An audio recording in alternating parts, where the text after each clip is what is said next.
Hey, what's up, everyone? I wanted to do a quick tutorial on how to use Robinhood to purchase options contracts. Now, for this example, we'll be using NEO. If you want to choose a different ticker or stock ticker, you just type it in here and it'll bring up any stock you like. After you select the one you want, you click Trade Options, and it'll take us to the options chain. Here, I would choose the option contract that I want. Now, the way options work is this. First of all, you want to always have buy selected. Never click anything else but buy on this side. It's selected by default. The second thing you want to do is choose whether you're betting the stock is going to go up or down. NEO is currently at $55.50. If you're betting that it's going to go up above that, you would have call selected. By default, it's always selected as call. And then you want to choose your expiration. This is very important. Right now, this is set for the default, which would be a contract that expires next Friday, the 26th. You can also choose, any of these. But the further out you go, the more expensive the contracts are because of the extrinsic value, which is the time value in the contracts. But for this example, we're going to keep the 60. We're going to keep the February 26 expiration selected. If I'm betting that the option is going to go up to $60 by next Friday, I would choose the $60 strike price. That's the bet, the price that I'm betting that it's going to get to. Now, another thing I want you guys to know is you don't have to hold the contract until expiration. It's highly not recommended that you hold the contract until expiration because it can expire worthless. What you'd like to do is, as soon as you get the value or the profit target, or as soon as you hit your profit, you just go ahead and sell the contract immediately. It's nothing that says you have to hold the contract. You can sell it right after you buy it. That's how that works.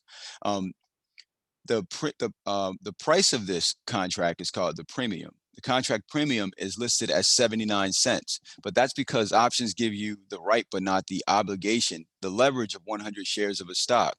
So 100, the number 100 is the multiplier. So 79 times 100 is 79.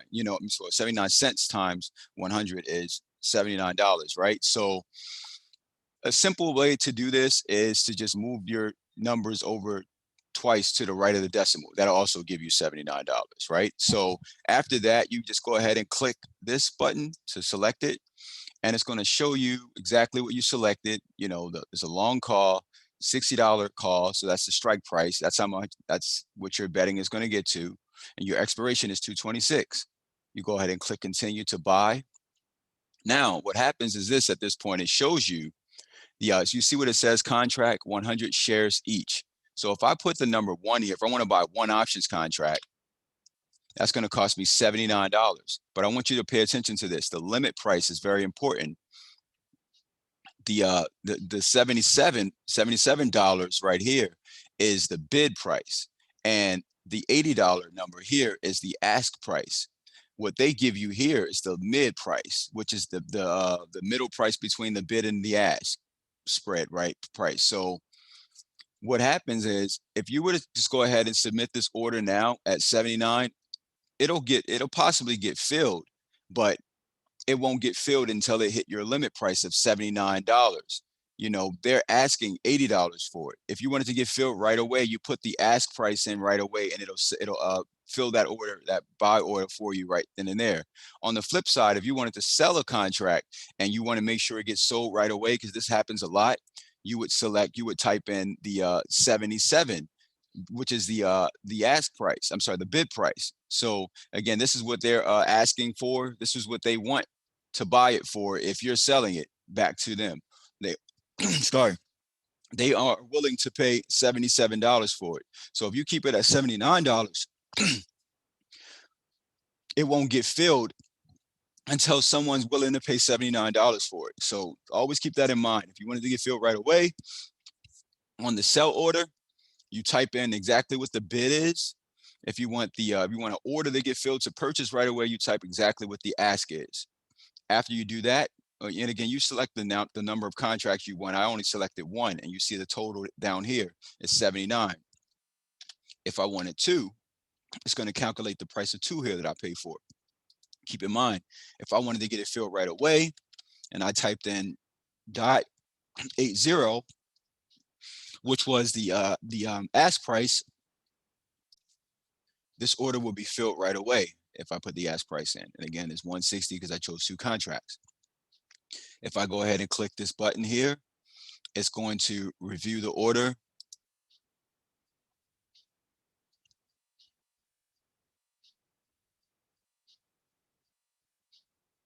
And I want you to see this is very important.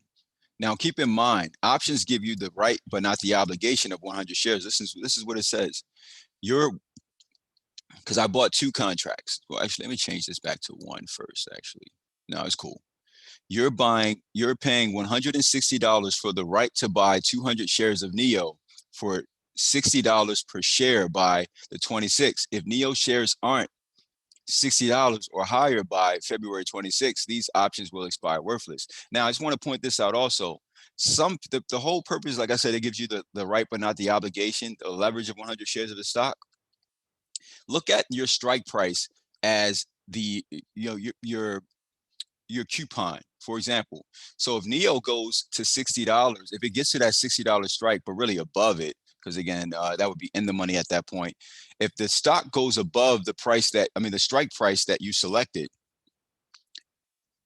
you can now use your strike price as the contract price because you're pretty much you're betting that price. So if I have a contract to buy NEO at $60 a share and NEO goes up to $80 a share, that means I just got a $200 difference between the contract price and my strike price, and I can pay that lower price now. So that's what gives me the leverage. Now, if I just wanted to choose to just sell that contract and not buy the 100 shares, what I can do is I would just sell the contract and take that extra $200 that I just made plus the extrinsic value, because again, that $200 would be the intrinsic value, meaning the what you got from the actual discount on the shares. That's the intrinsic value that your contract has if you have that $60 strike and NEO gets to $80. So now, but you also, if you have time on that contract, now, if I bought this contract that expires on February the 26th, that's not going to give me a lot of extrinsic value, extra time on the contract for someone else to do anything with it, unless unless NEO gets to this price, the $60, above that $60 strike, by I guess Monday or Tuesday, but that's still not going to give me a lot of time. So what I would want to do is choose a contract that expires later to give me time. Like for example, I'm playing NEO's earnings next week. NEO's earnings is March 1st, but I'm not going to get a contract that expires March 1st. I'm going to get a contract that expires the 12th, so I can have more time on that contract for when I sell it. I'm going to take my money off. I'm going to sell it at the earnings run up. Soon as NEO runs up for their earnings, I'm going to sell my contract then, and then someone else going to find that contract more attractive because it has time left on it for them to do something with it. But the less time on the contract, the cheaper the contract is, and extra. So you lose the extrinsic value. So I'm not talking about the intrinsic value. That's an entirely different thing. And again, you don't have to know these things. I actually made a course called the Options Trading Starter Kit that actually goes over all of that and more about how to choose options contracts. I just wanted to walk through an example on how to purchase them. I'm gonna try one other thing though. I want to show you how to buy puts as well.